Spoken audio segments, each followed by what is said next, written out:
I'm back in my mode, it's about to get dangerous. Dogging these hoes in all different languages. Who wanna smoke? Got all different flavor and call on my bros and they gonna straight at him. They gonna slide like ice skaters. Got sticks with a beam like lifesavers. Pop up at your door like nice neighbors. Ready for war cause we like haters. Alright, today we're gonna be learning about how to record vocals on the Mpc Live 2 in stand and load mode. We're not using a computer or anything like that. I'm gonna be showing you guys what gear I use, then how to load your beats. Then after loading your beats, how to arm your recording, make sure that signal's coming through properly, you know, not one signal coming through the left ear or, you know, you're not hearing your voice. We're gonna get that situated. And then I'm gonna show you how to punch in, and also I'm gonna just explain a bit more to edit audio screen. Now this is a two-part video. This is the first part. Intentionally, I wanted to do the whole video as in one, but that would have been like a 40-minute video. And we already know we competing against fish when it comes to our attention span. So, you know, I'm gonna break it down for you guys. The next video will come out. That's gonna be more on the vocal mixing side of it. But today, let's just get right into it. So let's talk about the gear that I'm using. We're not using any crazy expensive gear. You don't have to get crazy and think that you need all these stuff. This mic right here is an AKG, something cheap, man, on Amazon. I think this is about like $100. And then, you know, we got the classic Focusrite, and this is probably the 3rd generation or something like that. Now, it depends on you how many things you're trying to record. If you have like drum sets or any other stuff that you wanna like record live, you're probably gonna need more inputs than just 2. And I wouldn't recommend getting the Focusrite Solo, because if you get the Focusrite Solo, you're not gonna have the headphone knob. And you don't think that's essential now, but trust me, that's definitely essential, because you want it to be separate from your monitor levels and your headphones. You want that to be separate. And you just want some mic cables, and then once you have your mic cables, you just plug it into your first input or the available slot that you have on your interface. And then all you have to do to set it up, bro, simply just plugging your interface cable right into the USB slot, man. Nothing too complicated. And if you have a USB mic, you'll just be replacing the interface cable slot with your USB mic.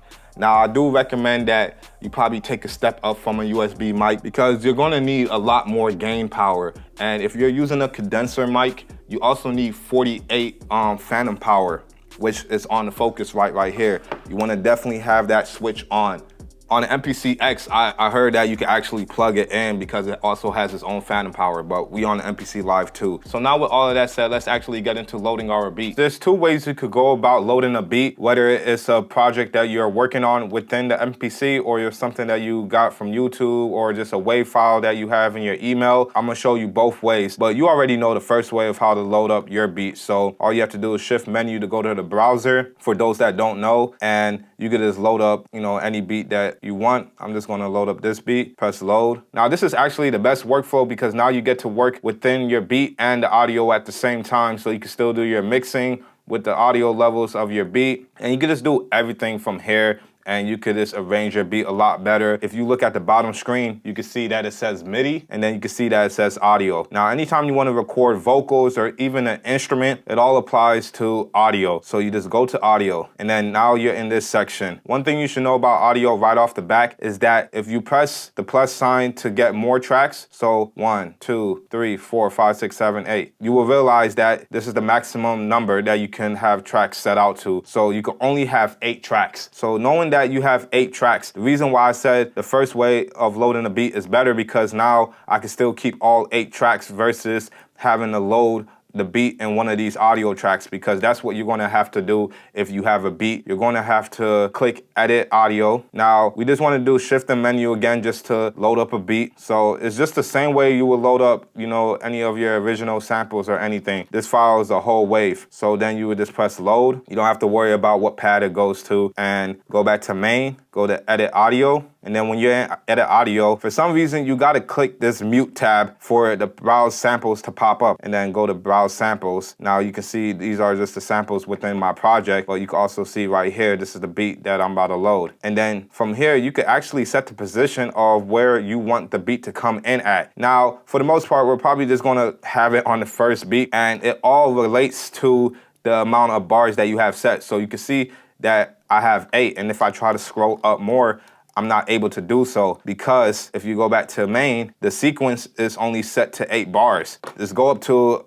a random number, man. You could, as long as you pass 128, you'll be fine. All you have to do is just go to edit samples, just put it on your first one. And then you can see that your beat will pop up here. So let's just look at our Q-Link options, because Q-Links are gonna be the main way you're just gonna navigate throughout all of this. But I think the main options you're gonna be using is definitely the first Q-Link page and probably the current track. And if you wanna change the tempo or the sequence or the length of the bars, right there. So we could go to our first page and then just kind of zoom out to see everything. So if we play this beat,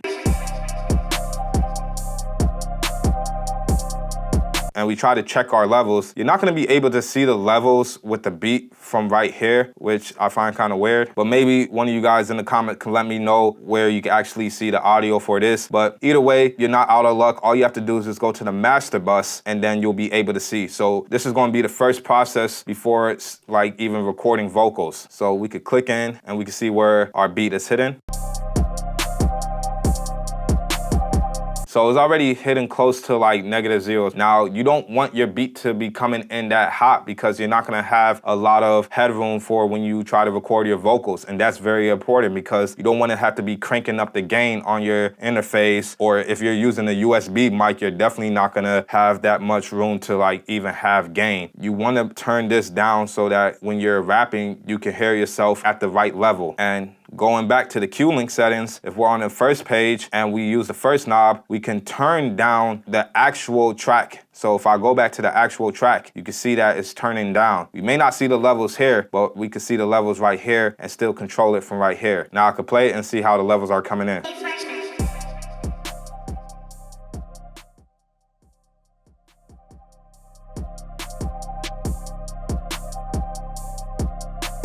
So those are good levels, like anywhere from -3 and between -9, just in that spot, you're gonna be good. And you will see that the changes have been made right here to -5. Now it's time to set up your mic to record your vocals or your instrument. Now the second track is where we're gonna be recording the vocals. You can see that only the left side is getting signal and we're not getting anything from the right side. So if you're facing this issue, it's because you need to change your input from input 1, 2 to just a regular input 1. I'm gonna pull up the Focusrite real quick. If we look at the Focusrite, you can see my levels already coming in from right here, but you can see my mic is plugged into this first input. That's why I choose input 1. So now I'm speaking and I can't hear myself. You can hear me talking, but I'm not able to hear myself right now. And that's because you want to change your monitor levels from off to in. So if I speak and I turn up my speakers, you can hear now my voice coming through the speakers. But you have two options. You could do in or you could do auto. The best one is auto, because if you're on in, you're only gonna hear yourself coming in, but when you play it back, you're not gonna be able to hear your vocals. But if you have it on auto, you're gonna hear yourself while you're recording, and then when you stop it, the mic is going to also cut off and you're going to be able to hear the playback. This is just the best option. You want to also keep in mind of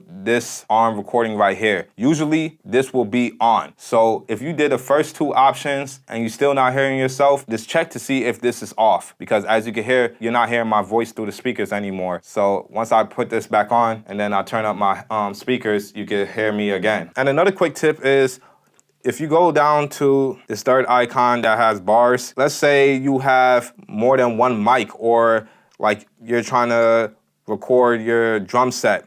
You can do that and you can record all of it at the same time on each different track. You could just hold down Shift and click on all the tracks that you want to arm, and it will record that way as well. And then let's say you want to take it off of having it armed on all these tracks. You don't have to go through like this. You can just hit one of the tracks. Now, as far as putting effects on while you're recording, now if you go up here, they actually have quite some good factory presets, like for your voice and other instruments, as you can see as well. You can just kind of check those out, but we in the voice. I kind of went through some of these. Some of these are not the best. Some of these, you just kind of have to go through yourself and just tweak it. But I find compressed vocals sounds a bit decent. It sounds like I'm more into the mix. Pretty much it's just an EQ, and you can see that they boost the highs and they took out a bit of the mids around 1,000. Sometimes people will be like, nah, should be where you should boost and all that stuff. It all depends. You could easily go in and change it. Like, stay away from people that try to find problems to any solution, because they don't want to succeed anyway. And then they got the lows turned up, and they got the lows turned up quite high too. like around 6 dB, but they're cutting a lot. So I don't want to cut a lot, so I don't have to stay with that, and I don't want the low end to be that intensively high. I could just set it back to 0. And then they have 2 compressors. Now, this was actually smart because you don't always want one compressor doing the main thing, because then it just don't sound the best. I would even bring up this threshold a bit more just to control those peaks that just fly up. And then you can see that they have another one set with the threshold the same. It looked like they just kind of copied it over. So then once you have that, you're all ready to record. You could just hide this screen so you can just focus on this screen. Now, the thing you want to keep in mind is that you're not going to be able to press overdub and play start. It's not going to record that way. All you have to do is just hit record and play start. And if you want to start in certain sections, then you could just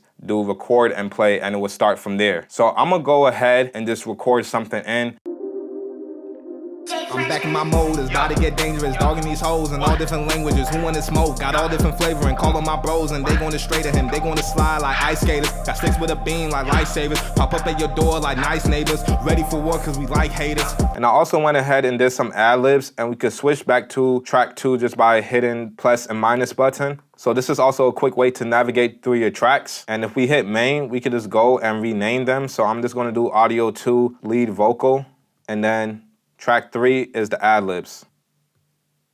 And then track 1 is the beat. So now you can make a template project out of this just by going back to menu, hitting save, and then going to your projects and just finding a folder, maybe just call it template folder, and then you just put that in there. So you don't always have to set that up when you wanna record something. You will have your beat set, and you will have even the volume set for your beat already, and you will have your vocal chain set up as well. Now, real quick, I wanna show you how to punch in. So let's go to our vocal, go to edit audio. Now from edit audio, where it says bars, beats, and ticks, you just wanna click up here. Now, the whole purpose of punching in, for those that are not familiar with that term, is like if you have an artist or yourself that wanted to come in after this part. So let's say right here. Neighbors, ready for war cause we like haters. And then you wanted to continue rapping. Now, you can't just start from here and then just press record and play, because this will happen. You will overwrite what you previously had. So we wouldn't want that. So this is where punch in comes to play. Let's just take a look at our bars, and that bar ends around 16, so we're probably going to be starting on, 16.4 or 17. Now, I'm not going to lie, this is a tedious process, especially if you've been on a DAW. You're probably going to be frustrated, or you definitely might complain about it. But anyways, let's go to bars and ticks real quick. Now, this upper section you don't really have to worry about, because this is just like controlling the playhead. As you can see, it changes up here. But what you want to look at is the punch in button right here. Now, before you set your punch in, you have to set your punch out first. So you can set it to another number, and now you'll be able to set your punch in. So like I said, around bar 16, and if I wanted to get technical, like 4, that's where we could jump in at. And you can see the red marker is highlighting that. So now when I press record and play, looks what happened. Or like nice neighbors, ready for war cause we like haters.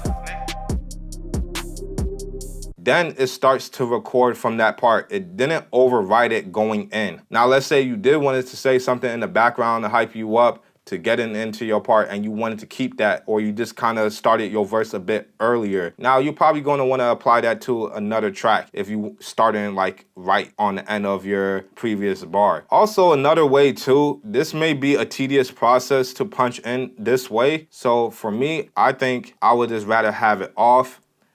And then what I would do is just press play at a certain section. Your door like nice neighbors, ready for war cause we like haters. And then just press record. I think we could all agree that's probably the fastest way to punch in. So just remember, go to the section that you like, press play so that you're not overriding it. Don't press record, just press play. And then once you get to that part that you want to punch in, you do gotta be a bit more deliberate, but hey man, don't be a lazy producer, and then just press record. So now I want to actually look more into this edit audio screen and show you guys how you can edit your vocals in here. Not mixing, but just showing you how you can like chop stuff, fade stuff, and how to just move around stuff. So let's just hide this, and then we could just zoom in. And like I said, on the first Q-Link page, you can use knob 2, so you don't have to always start from the beginning, and you just press play. I'm back in my mode, it's about to get dangerous. Dogging these hoes in all different languages. Who wanna Then you have the mute tool, which you could just mute the audio. So if you had like things cut, then you could just mute that. And then you could unmute it. You got the scissor, so you could just kind of cut through. But my thing with the scissors, it could kind of get sloppy. Like even if you try to zoom in, you're just gonna have to switch to the zoom tool and go through all of that. So I think a better way for a workflow is to just zoom in. I can actually hold shift to solo this. languages? Who wanna So we could look for a part where I'm breathing. So let's go right here. And then you can see there's a breath right here. If I wanted to like get crazy and start editing like out the breaths, I could just hold shift to start at a good point. And then I could just use the pencil tool or just always have it on a pencil tool. So when you're using your cursor, it would just be already on there. So you could just do split and then you could just do split again and use that pencil tool because now you could just click it and then just press cut. And then for the ends, what you can do, being on a pencil tool, now I can fade it out. And like I said, if you hold down shift, you can use the smaller increments. So we can just zoom in a bit more. Let's make sure we're not fading out too much. Go back to the pencil tool, fade this part in a bit. Yeah, you're gonna probably want to hold down shift most of the time because you don't want it to make those big fade-ins. Then make sure we go to the zoom tool again, and then we can hear that part back. straight at him? They gonna slide like ice skaters. Got sticks with a beam like lifesavers. And then see, there's another one. But now you understand how you can go through and edit. This is the most you'll probably be doing in your edit unless you need to move a certain section, which is just easy by selecting it. But like I said, the selecting tool, you're better off just using the pencil tool, and then you could just use the arrow tool to move it to a certain part. Let's say I want this as the intro. I could just slide that all to the intro, or you can make that the chorus, bring it to like the beginning of the 5th bar. So that's pretty much it for the first video, and make sure you tune in for the second video to understand how you can better mix your vocals. But in the meantime, you could be just watching a video on how to mix in general and other couple MPC videos right here. Thanks for watching. Peace.